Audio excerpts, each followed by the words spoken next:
the next session, session 5, has not one speaker, not 2, but 3 because of its importance.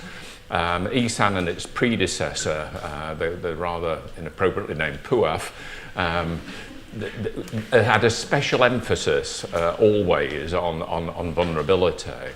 And vulnerability, of course, is closely linked with affordability. So we've entitled this session Affordability and Vulnerability, Connections and Solutions. And because of the importance of the subject, we've scheduled 3 speakers. So the first of our 3 speakers is a former vice chair of Ihsan, Claire Milne. She has a special expertise in the communication sector, which is where I first met her, but she has very wide regulatory and consumer experience, and she's going to kick off this discussion. So, Claire.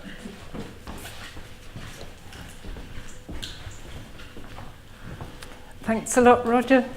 So, tackling affordability in the context of consumer vulnerability. Affordability as a problem is still very much with us, and I think previous speakers, starting with Sharon and built on by others, have shown that it's highly unlikely that it's going to go away.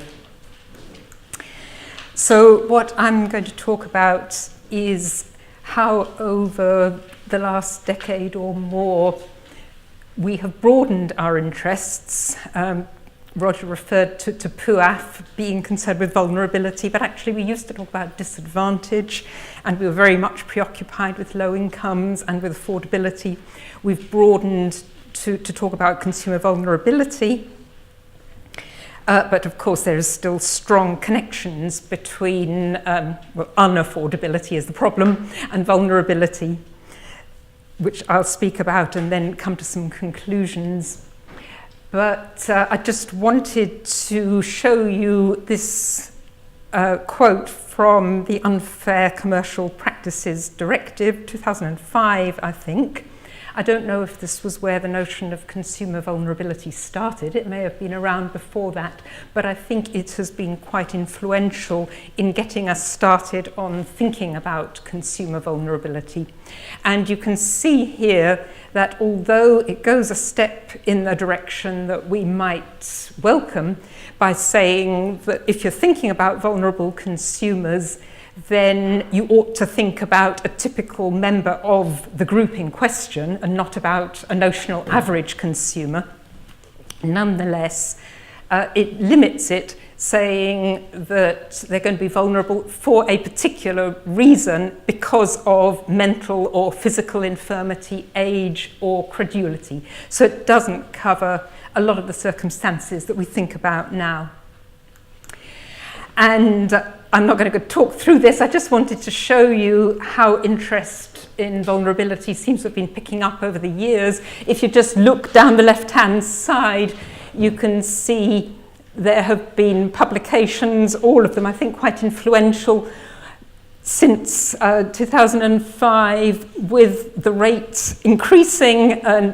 Is that 4 in 2017, only 1 2018 so far, the excellent Sustainability First publication, but then we're only a couple of months in, so maybe there's going to be 6 by the time we're through.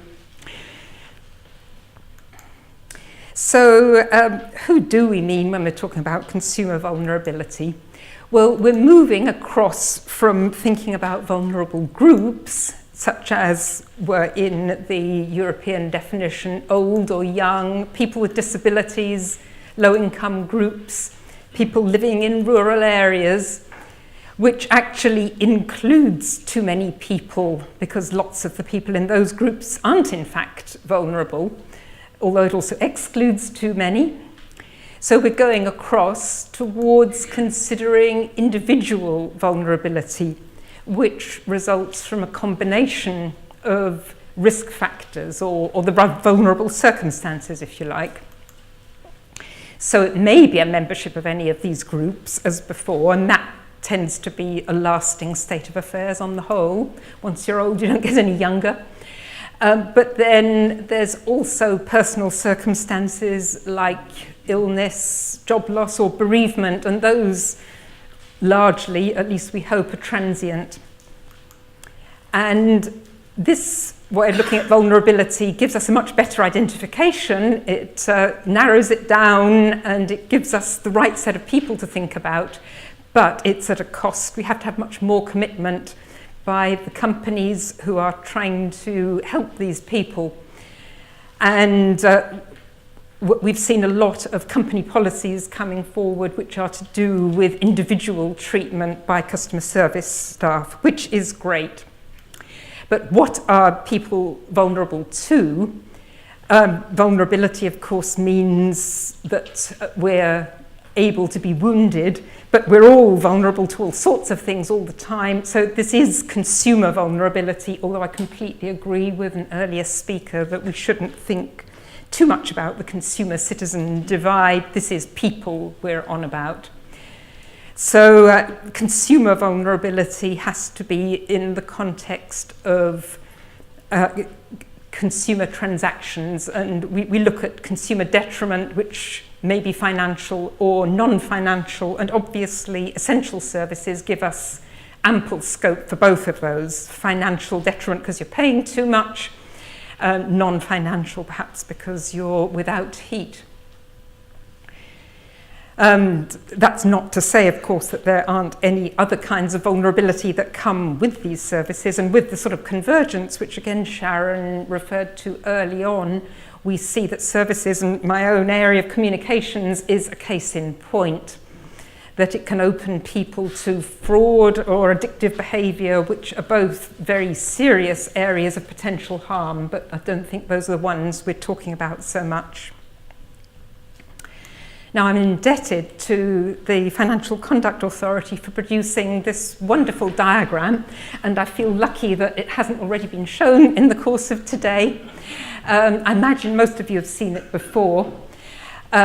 This comes from their very large survey of financial lives of consumers. So it was about vulnerability to consumer harm with specific reference to financial markets. But I think it'll do for the rest of them.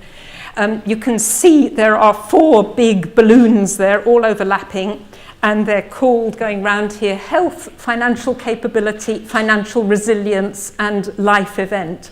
And they all overlap with each other. And the picture you get from looking at this is that all 4 of those are extremely important and they all interact. And I'm not disagreeing with that at all. I think that's a very important and valid message. But actually, if you look at the numbers, which you probably can't see from where you're sitting, they're not as even as they look in that picture. And here's another picture of the same thing. And what's at the bottom? Financial resilience. And that, to me, is a very good proxy for unaffordability. People who don't have financial resilience are the ones who can't afford things. And then we get life events. That's at 60% of the half of all consumers who are found to be vulnerable in one way or another. So health, although it's very important, is only 10%. And financial capability, 34%, but roughly on a par with life events. So you see financial resilience is the foot of the pyramid, and essentially you could say these interactions between the factors do all depend on having financial resilience there. It's a major risk factor for the other things. We know that people who are suffering from lack of financial resilience are going to be more prone to other types of difficulty, and we know equally that the other types of difficulty, mental health in particular, which Simon's going to talk about, can lead to poor money management and lack of resilience. So there are vicious circles going on there. But essentially, what I'm trying to suggest is that a combination of prices that aren't appropriate to the customer's financial resources and company policies together do lead to significant detriments, underconsumption, unpayable bills, debt, and disconnection. And by the way, I'd just like to throw in that when we're talking about lack of financial resilience, it's not just income levels that matter, but also